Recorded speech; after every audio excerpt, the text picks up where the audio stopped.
আমাদের দেশের Bangladesh premier league বা বিপিএল কি জনপ্রিয়তার দিক থেকে পিছিয়ে পড়ছে?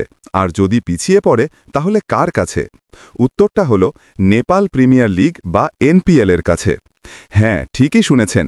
আমাদের প্রতিবেশী দেশ নেপাল তাদের নতুন টি-20 লিগ এনপিএল নিয়ে যেভাবে এগোচ্ছে তাতে মনে হচ্ছে তারা দ্রুত আমাদের বিপিএলকে চ্যালেঞ্জ জানাচ্ছে, এমনকি কিছু ক্ষেত্রে তারা এগিয়েও যাচ্ছে। আমার মনে হয় একটি টুর্নামেন্টে যত দল বাড়বে তার মান এবং আবেদন তত উন্নত হবে। আপনারা দেখুন, ক্রিকেটের সবচেয়ে বড় ফ্র্যাঞ্চাইজি লিগ আইপিএলে এখন 10টি দল খেলে, অথচ আমাদের বিপিএলের অবস্থা কি? কখনো 7 দল, আবার কখনো মাত্র 5টি দল নিয়ে কোনো মতে টুর্নামেন্ট শেষ হয়।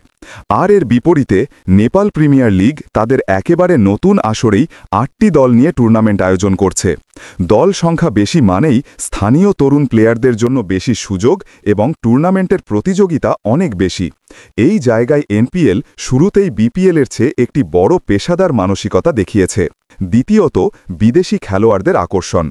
অতীতে বিপিএলে ক্রিস গেইল বা রাসেলের মতো তারকারা খেললেও বর্তমানে বিপিএলের ফ্র্যাঞ্চাইজি সমস্যা এবং অনিয়মিত ব্যবস্থাপনার কারণে তারা আগ্রহ হারাচ্ছেন। এই সুযোগটা কাজে লাগাচ্ছে এনপিএল। আপনারা শুনলে অবাক হবেন, তারা তাদের প্রথম আসরেই Shikhar Dhawan, Martin Guptill, Jimmy নিশামের মতো নামি দামি আন্তর্জাতিক তারকাদের সই করাতে পেরেছে। একটা নতুন লিগের জন্য এটা কিন্তু বিশাল ব্যাপার। বিদেশি তারকারা তখনই একটি নতুন লিগে খেলতে যান যখন তারা সেই লিগের ব্যবস্থাপনা, টাকার লেনদেন এবং আঠামো নিয়ে পুরোপুরি নিশ্চিত থাকেন। এই দিক দিয়ে এনপিএল যেন বিপিএলের চেয়ে দ্রুত নিজেদের উন্নত করে নিচ্ছে।